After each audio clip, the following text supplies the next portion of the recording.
మొదటి నగరం, ఈ వరల్డ్ లో చివరి నగరం. కల్కి ట్రైలర్ చూస్తూ ఉంటే ద్వాపర యుగం ఎండింగ్ లో సినిమా ప్రారంభమయ్యేలా ఉంది. అందుకే అశ్వత్థామ క్యారెక్టర్ ని కూడా మనకు సినిమాలో చూపించారు. అద్భుతమైన ఫ్రేమింగ్, అంతకంటే అద్భుతమైన గ్రాఫిక్స్ ఉన్నాయి. ఇప్పటికీ అసలు కల్కి అంటే ఏంటిదో తెలియని ఒక ముక్కలో చెప్తా ఇవ్వండి. శ్రీ మహావిష్ణువు అవతారాల్లో కల్కి అవతారం కూడా ఒకటి.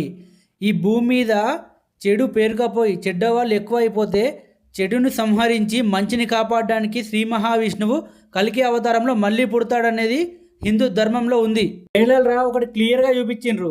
కలిపురుషుడు కల్కి పుడితే తన ప్రాణాలకే ప్రమాదమని కడుపుల్నే కల్కిని చంపేయాలని చెప్పి ప్రయత్నిస్తున్నాడు.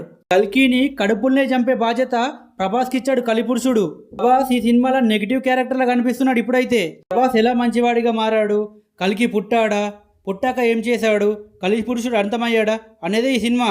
ఈ వీడియోకి 1000 లైక్స్ వస్తే నేను ఫుల్ లెంత్ వీడియో చేస్తా.